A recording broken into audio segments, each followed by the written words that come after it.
Assalamualaikum warahmatullahi wabarakatuh.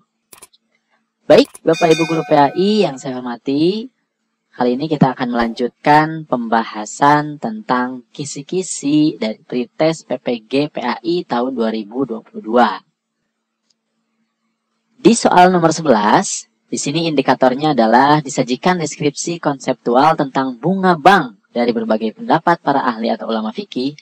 Mahasiswa dapat menyimpulkan status hukum bunga bank dalam ajaran Islam. Nah, ini level taksonominya adalah C4 dan tingkat kesulitannya adalah sulit, ya. Nah, di sini soalnya kita bisa melihat di bagian akhir terlebih dahulu, ya, seperti yang sudah disampaikan pada tips sebelumnya. Nah, di sini soalnya adalah berdasarkan hal tersebut, hukum bunga bank dalam Islam adalah titik-titik. Nah, ini berarti kita harus melihat dulu bagaimana kondisinya, sehingga kita bisa menentukan hukum bunga banknya dalam Islam itu seperti apa. Nah, kita baca nomor 11 ini. Bunga bank dapat diartikan sebagai balas jasa yang diberikan oleh bank yang berdasarkan prinsip konvensional kepada nasabah yang membeli atau menjual produknya. Menurut Kasmir, bunga bank juga dapat diartikan sebagai harga yang harus dibayar kepada nasabah atau yang memiliki simpanan dengan yang harus dibayar oleh nasabah kepada bank, yaitu nasabah yang memperoleh pinjaman. Nah, ini bagaimana hukum bunga banknya? Kalau kondisinya seperti ini. Apakah A. Syubhat, baik konsumtif ataupun tidak? Terdapat pemerasan atau tidak karena tidak berlipat ganda? Atau B. Haram dalam kondisi apapun? Artinya, tidak ada satu keadaan pun yang membolehkan bunga bank. Atau C. Haram jika bersifat konsumtif dan mengandung unsur pemerasan sehingga merugikan nasabah. Atau D. Halal karena dilakukan atas dasar sukarela sesuai dengan kesepakatan kedua belah pihak. Atau E. Sunnah karena saling membantu. Nah, kira-kira apa ini jawabannya, Bapak Ibu Guru semua? Oke, sebelum ke jawabannya, kita akan coba bahas terlebih dahulu. Jadi, ada beberapa pendapat ini tentang hukum bunga bank. Yang pertama, ada kelompok muharimun atau yang menghukuminya haram secara mutlak, yaitu Abu Zahra, Abu Ala al-Maududi, M. Abdul al-Arabi, dan Yusuf Qardawi, serta lain sebagainya. Ya, ada juga kelompok yang mengharamkan jika bersifat konsumtif, yaitu Mustafa Azarqo dan M. Hatta. Kemudian yang ketiga, ada juga kelompok yang muhalilun atau kelompok yang menghalalkan, yaitu Ahmad Hasan dari Persis. Nah, ini halal tuh karena bunga bank atau rente ini seperti yang berlaku di Indonesia, bukan termasuk riba yang diharamkan karena tidak berlipat ganda. Nah, yang keempat, kelompok yang menganggapnya syubhat atau belum jelas keharamannya, yaitu Majelis Tarjih Muhammadiyah dalam Muktamar di Sidoarjo 1968. Riba yang haram menurut Muhammadiyah, riba yang mengarah kepada pemerasan. Nah, kira-kira ini jawabannya apa? Jadi, ini masuknya adalah kepada yang kedua ya, kelompok yang mengharamkan jika bersifat konsumtif. Nah, di sini bunga bank ini diartikannya adalah sebagai balas jasa. Ya, nih kita lihat jawabannya dulu. Nah, betul kan? Haram jika bersifat konsumtif dan mengandung unsur pemerasan sehingga merugikan nasabah. Di sini tidak ada pemerasan, ya. Tapi di sini bunga bank ini diartikan sebagai balas jasa yang diberikan oleh bank berdasarkan prinsip konvensional. Jadi, menurut kondisi seperti ini, ya, dihukuminya adalah haram jika bersifat konsumtif, ya, dan mengandung unsur pemerasan karena ini tidak bersifat konsumtif, ya. Ini berarti produktif ya. Bank itu memproduksi atau menggunakan uang nasabah ini untuk berusaha atau berinvestasi dan lain sebagainya, sehingga ini lebih produktif dan tidak bersifat konsumtif. Dan di sini tidak ada unsur pemerasan. Jadi jawabannya adalah C, ya. Haram jika bersifat konsumtif dan mengandung unsur pemerasan sehingga merugikan nasabah. Nomor 12, diberikan narasi konseptual tentang fi dari para ahli atau ulama fikih. Mahasiswa dapat menyimpulkan status hukum memberikan dan menerima fi dalam ajaran Islam. Ini levelnya C5, tingkatnya adalah sedang. Soalnya, menurut sebagian ulama yang menghalalkan bunga bank mengatakan bahwa fi bukan termasuk riba. Nah, terkait dengan pendapat ulama tersebut, jika dikaitkan dengan biaya administrasi yang sering dilakukan oleh pihak bank, maka status hukumnya dalam Islam adalah seperti apa? Nah, ini menurut sebagian ulama ini ya. Nah, jadi apa nih? Kira-kira hukumnya apakah A. makruh, B. boleh, C. haram, D. syubhat, atau E. sunnah? Jadi sebelum ke jawabannya, kita lihat dulu pembahasannya. Nah, ini hukum fi. Bagi kelompok ulama yang mengharamkan bunga bank, maka mereka pun mengharamkan fi, karena berarti itu kelebihan. Sedangkan ulama yang menghalalkan bunga bank dengan alasan keadaan bank itu darurat atau alasan lainnya, mereka pun mengatakan bahwa fi bukan termasuk riba. Oleh karenanya, itu hukumnya adalah boleh. Nah, berarti jawabannya adalah B ya, boleh. Karena ini ulamanya berpendapat bahwa bunga bank ini halal ya. Nah, jadi fi-nya juga berarti boleh. Ya, tidak haram atau makruh atau syubhat ataupun mungkin sunnah juga tidak ya. Nah, ini jadi hukum fi-nya disesuaikan dengan pendapat ulama itu tentang bunga bank. Gitu intinya.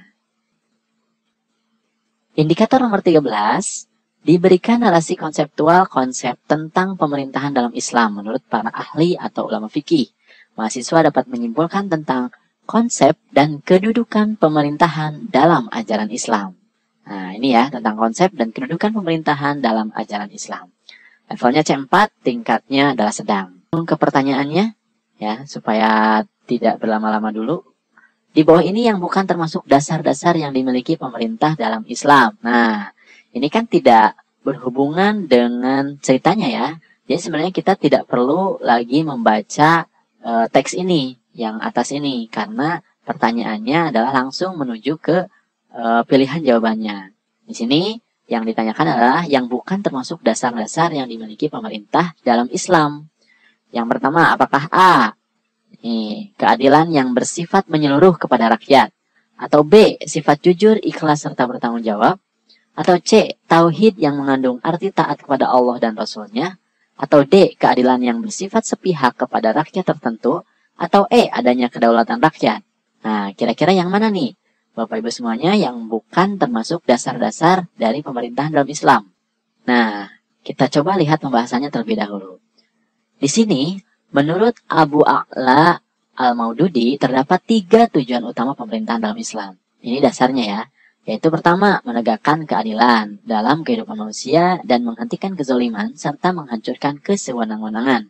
Yang kedua, menegakkan sistem yang islami melalui cara yang dimiliki oleh pemerintah. Yang ketiga adalah menumpas akar-akar kejahatan dan kemungkaran yang merupakan perkara yang paling dibenci oleh Allah Subhanahu wa taala. Nah, ini adalah konsepnya, tujuan utama dari pemerintahan. Nah, di sini berarti yang menjadi yang bukan termasuk dasarnya adalah yang D, ya, keadilan yang bersifat sepihak kepada rakyat tertentu. Nah, ini bukanlah termasuk dasar-dasar dari pemerintahan dalam Islam, ya, karena dengan ketidakadilan, ya, ini keadilan yang bersifat sepihak, berarti itu namanya tidak adil, ya, dan itu merupakan akar-akar kejahatan dan juga kemungkaran. Nah, sedangkan di sini, ya, pemerintahan dalam Islam itu harus menumpas akar-akar kejahatan dan juga kemungkaran. Jadi, yang bukan termasuk dasar-dasarnya adalah yang D, ya, keadilan yang bersifat sepihak kepada rakyat tertentu. Indikator nomor 14, disajikan narasi tentang beberapa bentuk-bentuk pemerintahan yang terdapat dalam negara dan penduduk yang mayoritas beragama Islam. Mahasiswa dapat menyimpulkan bentuk-bentuk sistem pemerintahan yang berlaku dalam negara Islam dan negara yang mayoritasnya, berpenduduk agama Islam. Nah, ini coba kita lihat dulu pertanyaannya ya, supaya kita bisa cepat dalam menggunakan waktunya. Apalagi nanti di pretest PPG ini waktunya terbatas. Di bawah ini yang bukan cara pengangkatan khalifah dalam perjalanan sejarah Islam adalah titik-titik. Nah, soal seperti ini kita tidak perlu lagi melihat cerita yang sebelumnya atau narasi sebelumnya. Karena di sini yang ditanyakan adalah yang bukan cara pengangkatan khalifah. Berarti kita minimal harus tahu dulu bagaimana cara pengangkatan khalifah dalam perjalanan sejarah Islam. Nih, kira-kira yang mana nih jawabannya Bapak Ibu semuanya? Apakah A. pengangkatan khalifah melalui pemilihan oleh para tokoh umat, atau B. pengangkatan khalifah melalui pemilih langsung oleh rakyat, atau C. pengangkatan khalifah berdasarkan keturunan, atau D. pengangkatan khalifah berdasarkan secara sepihak rakyat, atau E. pengangkatan berdasarkan usulan khalifah sebelumnya. Nah, ini sepertinya cukup mudah ya. Jadi kalau Bapak Ibu sudah tahu sejarahnya, itu pasti sudah tahu jawabannya. Tapi kita coba lihat dulu konsepnya seperti apa. Nah, ini konsep pemerintahan dalam Islam. Ya, jadi sistem pemerintahan yang sah menurut Islam itu adalah khilafah. Tapi khilafah ini merupakan sebuah sistem pemerintahan untuk mewujudkan keadilan, menghentikan kezaliman, memberikan hak-hak kebebasan untuk mewujudkan masyarakat yang aman, damai, dan bahagia lahiriah dan batiniah. Apapun bentuk negaranya. Baik bentuk republik, ya mohon maaf ini bukan sistem tapi bentuk republik, maupun kerajaan. Jadi khilafah ini merupakan sebuah sistem, ya, bukan bentuk pemerintahan. Kalau bentuk pemerintahan itu adalah republik, kerajaan, ya itu republik dipimpin oleh seorang presiden, sedangkan kerajaan itu dipimpin oleh seorang raja. Nah, khilafah ini adalah sistem pemerintahannya, di mana sistem pemerintahan ini mewujudkan keadilan, menghentikan kezoliman, dan lain sebagainya. Jadi ini adalah konsep pemerintahan dalam Islam. Mau itu republik, ya seperti di Indonesia, ya ini tidak apa-apa. Tapi sistem pemerintahannya harus khilafah. Ya, artinya apa? Yaitu untuk mewujudkan keadilan, menghentikan kezoliman, memberikan hak-hak kebebasan untuk mewujudkan masyarakat yang aman, damai, dan bahagia lahiriah dan batiniahnya. Nah, itu ya. Jadi di sini dalam sejarah, khilafah juga digunakan sebagai sebutan untuk pemerintahan atau negara pada masa tertentu seperti khilafah Abu Bakar atau khilafah Umar dan sebagainya. Nah, ini adalah konsep tentang pemerintahan dalam Islam. Sedangkan ini, ya, di sini sebenarnya ini lebih kepada pengetahuan kita, ya. Jadi, Bapak Ibu guru semuanya, meskipun ada soal yang seperti ini, kita harus paham dulu minimal konsepnya. Tapi kita juga harus tahu tentang hal-hal yang lain yang berhubungan dengan konsep pemerintahan ini. Kita tidak bisa hanya memahami konsep pemerintahan saja, tapi kita juga harus mengetahui hal-hal yang berkaitan dengan itu. Mungkin dalam materi tidak akan banyak tentang pembahasan konsep pemerintahan, tapi hal-hal lain yang berkaitan dengan itu kita juga harus tahu, ya. Nah, itu salah satu tips juga dari saya, ya, bahwa nanti di indikatornya seperti ini bisa jadi soal yang tersedia itu tidak sesuai atau sama sekali tidak berhubungan, ya. Mungkin berhubungan dengan indikatornya, tapi agak jauh gitu. Itu sebagai turunan-turunannya, ya. Nah, Bapak Ibu semuanya, jadi apa ini jawabannya? Nah, jawabannya tentu saja adalah D, ya. Di sini pengangkatan khalifah berdasarkan secara sepihak rakyat saja. Nah, ini bukan cara pengangkatan khalifah dalam perjalanan sejarah Islam. Ya, pemilihan-pemilihan yang lainnya ini pernah, ya, dilakukan pada khalifah-khalifah. Nah, termasuk yang keturunan ini juga pada khalifah-khalifah di dinasti atau kerajaan. Nah, ini masih berdasarkan keturunan. Sedangkan secara sepihak rakyat itu belum pernah terjadi dalam Islam. Ya, jadi jawabannya adalah D. Pengangkatan khalifah berdasarkan secara sepihak rakyat. Indikator nomor 15, disajikan narasi konseptual terkait dengan hak dan kewajiban warga negara atau rakyat dalam pemerintahan Islam atau ajaran Islam. Mahasiswa dapat membandingkan konsep antara hak dan kewajiban warga negara atau rakyat dalam pemerintahan Islam atau ajaran Islam. Ini levelnya adalah C5, tingkatnya adalah sedang. Ya, ini tentang hak dan kewajiban warga negara atau rakyat dalam pemerintahan Islam. Oke, contoh soalnya kira-kira seperti ini. Dalam sistem khilafah, rakyat sebagai kumpulan manusia yang dipimpin memiliki hak dan kewajiban yang harus dilaksanakan secara adil. Berikut adalah hak-hak rakyat. Nah, di satu sisi, tetapi merupakan kewajiban pemerintah. Ya, di sisi lainnya. Nah, ini kecuali yang mana? Ya, kecuali yang mana ini? Mana yang bukan hak rakyat, tapi itu juga bukan merupakan kewajiban dari pemerintahan. Ya, nah, apakah yang A? Hak untuk memperoleh keadilan hukum dan pemerintah sesuai Quran Surat An-Nisa ayat 58. Nah, ini jadi kita juga harus tahu tentang ayatnya ya. Jadi selain apa haknya atau kewajibannya, kita juga harus tahu nanti tentang ayat-ayatnya atau dalilnya. Yang B, hak berkumpul dengan menyatakan pendapat sesuai dengan Quran Surat Ali Imran ayat 105. Atau C, hak untuk menolak kezaliman dan kesewenang-wenangan sesuai dengan Quran Surat Al-Nisa ayat 148. Atau D, hak untuk bebas beragama sesuai dengan Quran Surat Al-Baqarah ayat 101. Atau E. Hak keselamatan jiwa dan harta sesuai dengan Quran Surat Al-Isra ayat 33. Nah, kira-kira ini mana nih jawabannya Bapak Ibu semuanya? Sepertinya semuanya sama ya, ini merupakan hak rakyat. Tapi apakah benar ini ayat-ayatnya?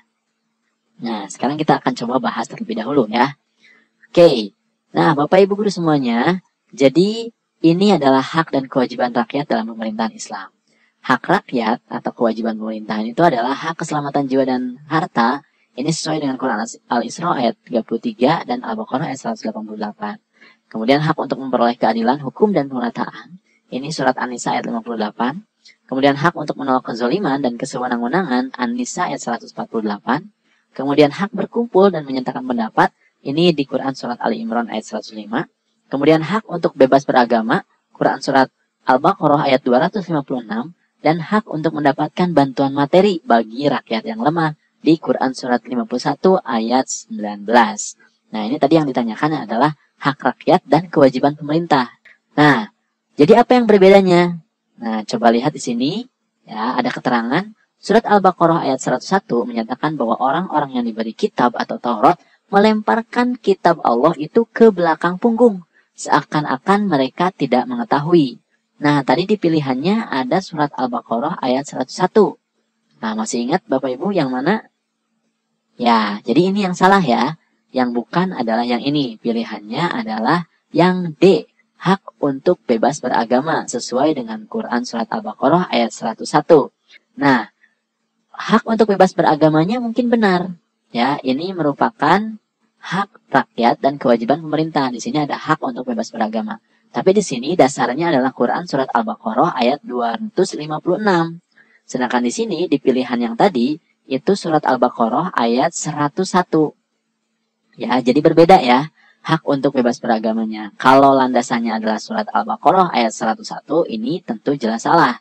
Ya, karena di sini disebutkan bahwa orang-orang yang diberi kitab atau Taurat melemparkan kitab Allah itu ke belakang punggung seakan-akan mereka tidak mengetahui. Nah, ini bebas beragama tidak seperti ini, ya, tidak merendahkan agama yang lainnya, gitu, ya. Jadi Bapak Ibu harus hafal juga nih haknya apa atau kewajibannya apa dan juga ayat-ayat yang menjadi dasarnya atau dalilnya. Baik Bapak Ibu Guru PAI semuanya. Untuk video kali ini dicukupkan dulu sampai di sini. Ya, untuk kisi-kisi soal dan pembahasan materi berikutnya itu akan disampaikan di video berikutnya. Jadi jangan lupa untuk like dan subscribe video ini supaya Bapak Ibu bisa mendapatkan update video yang terbaru. Terima kasih atas perhatiannya dan mohon maaf jika ada kesalahan. Wassalamualaikum warahmatullahi wabarakatuh.